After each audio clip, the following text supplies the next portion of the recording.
Sabe aquela frase que o seu personagem repete pra si mesmo quando as coisas apertam? Aquele mantra interno que parece guiar cada decisão dele? Se eu não confiar em ninguém, ninguém pode me machucar. Se eu for bom o suficiente, vão me amar. Se eu mantiver tudo sob controle, nada de ruim vai acontecer. Pode até parecer lógica, mas é mentira. E é exatamente essa mentira que mantém seu personagem preso, impedindo ele de crescer, de mudar, de viver. Se você acompanhou os vídeos anteriores dessa série, já sabe que o cerne é a ferida original, o momento que dividiu a vida dele entre antes e depois. O subconsciente é o medo profundo que nasceu dessa ferida. O temperamento é como ele aprendeu a reagir ao mundo e se proteger desse medo. E agora chegamos à quarta camada da boneca russa: crenças e convicções. É aqui que mora a narrativa interna que o personagem criou para sobreviver. A interpretação distorcida do mundo que nasceu direto do trauma. E para manter essa interpretação de pé, ele estabelece uma regra pessoal rígida, algo que ele jamais quebra. Essa regra funciona como um mecanismo de autoproteção. Enquanto for obedecida, a mentira permanece intacta. Mas a transformação fica impossível. E é por isso que essa camada é tão importante, porque é ela que a história vai desafiar. Mas o que são crenças e convicções? Deixa eu ser clara, a crença não é um defeito de caráter. Não é preguiça, não é egoísmo, nem maldade, é um mecanismo de sobrevivência. Então pensa assim, quando a ferida aconteceu lá no cerne, o personagem era vulnerável. Criança, despreparado, sozinho, e naquele momento, para dar sentido ao que estava acontecendo, ele criou uma explicação. Só que essa explicação veio da dor, da confusão, do medo, e como ele era jovem demais, imaturo demais ou machucado demais, a interpretação saiu distorcida. Por exemplo, uma criança que foi abandonada pode concluir: eu não mereço ser amada. Uma criança que apanha pode concluir: mostrar fraqueza é perigoso. Uma criança que perde alguém e não consegue salvar pode concluir: se eu não agir, não é real. Essas conclusões viram verdades absolutas na mente dele e ele constrói toda a vida em cima delas. Mas tem mais. Para manter essa crença funcionando, o personagem cria uma regra interna e essa regra é o que ele nunca faz. A linha que ele nunca cruza, o código pessoal que dá consistência ao comportamento dele ao longo da narrativa. Pode ser comportamental, nunca peço ajuda. Pode ser racional, nunca deixo ninguém chegar perto demais. Pode ser moral, nunca quebra as regras, custe o que custar. E enquanto essa regra for obedecida, a mentira fica protegida. O personagem continua preso e a história não anda. Mas como construir essa camada na prática? E agora vamos para o passo a passo. Como descobrir qual é a mentira que o seu personagem carrega e qual é a regra que protege ela. Passo 1, volte ao subconsciente. Lembra do medo profundo que a gente mapeou lá na segunda camada? É dele que nasce a crença. Então se pergunte, qual interpretação de mundo esse medo gerou? A mentira geralmente vem como uma verdade absoluta, criada na infância ou em um momento de dor muito intensa. Por exemplo, ninguém cuida de mim. Se eu não controlar tudo, tudo desmorona. Confiar é fraqueza. Mostrar sentimentos é perigoso. Se eu for bom o suficiente, vão me aceitar. Passo 2, formule a mentira com clareza. Ela precisa ser simples, direta e parecer perfeitamente lógica para o personagem. Não é algo que ele questiona, é algo que ele acredita com todas as forças. E aqui vai um detalhe bem importante: a mentira não precisa ser dita em voz alta. Na verdade, quase nunca é. Ela aparece nas escolhas, nos padrões, nas reações. E passo 3, defina a regra que protege essa mentira.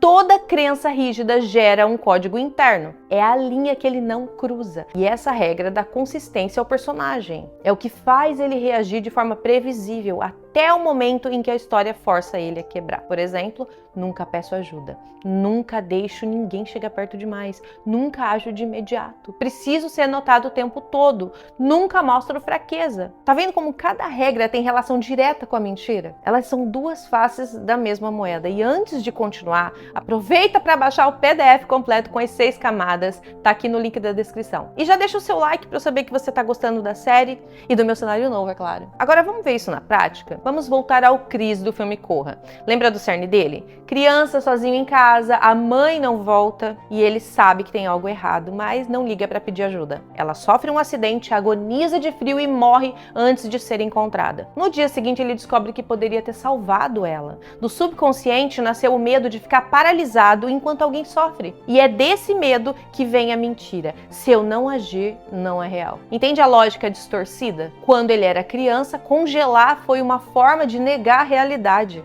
de não sentir dor. Se ele não ligasse, se ele não fizesse nada, talvez nada tivesse acontecido. Só que isso virou uma crença permanente. E a regra que protege essa mentira, ele nunca age de imediato. O Chris observa, registra, mantém distância, como se permanecer quieto o protegesse emocionalmente. E isso define até a profissão dele, fotógrafo, alguém que captura o mundo através de uma lente, sempre um passo atrás, sempre observando. E olha a ironia, ao escolher uma vida onde ele não age, ele recria o padrão que começou lá na infância. Ele fica preso. E é por isso que quando ele atropela a Georgina no final do filme, ele paralisa de novo. O corpo lembra, o medo volta. E é aí que a história o força a encarar o que ele sempre tentou evitar.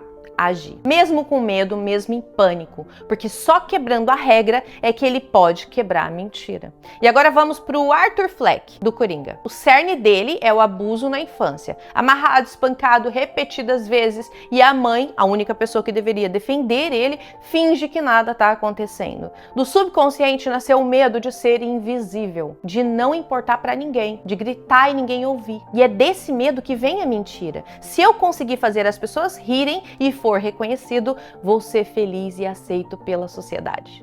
O Arthur constrói essa crença ao longo da vida inteira. Ele fantasia com um mundo onde seria visto, amado, validado, sonha em se tornar um grande comediante, em aparecer no programa do Murray Franklin. Imagina que o apresentador seria como uma figura paterna que finalmente o acolheria. Toda a vida dele gira em torno disso, ser notado. E a regra que protege essa mentira? Ele precisa chamar atenção a todo custo, seja através da comédia ou mais tarde da violência. Ele vira palhaço, ri alto, faz performances exageradas, tenta a todo custo existir aos olhos dos outros. Mas o que acontece? As pessoas riem dele e não com ele. E ele continua invisível. E quanto mais ele tenta ser visto da forma que ele imaginou, mais o mundo o empurra para a sombra. Até que no clímax, a mentira desmorona. Quando Murray humilha ele ao vivo, o Arthur finalmente entende. Ele nunca vai ser aceito do jeito que ele sonhou. E é aí que ele rompe a regra antiga e escolhe ser visto de outra forma. Não como uma piada, mas como uma ameaça. Não como o Arthur, mas como Coringa. A crença distorcida se transforma em combustível para a virada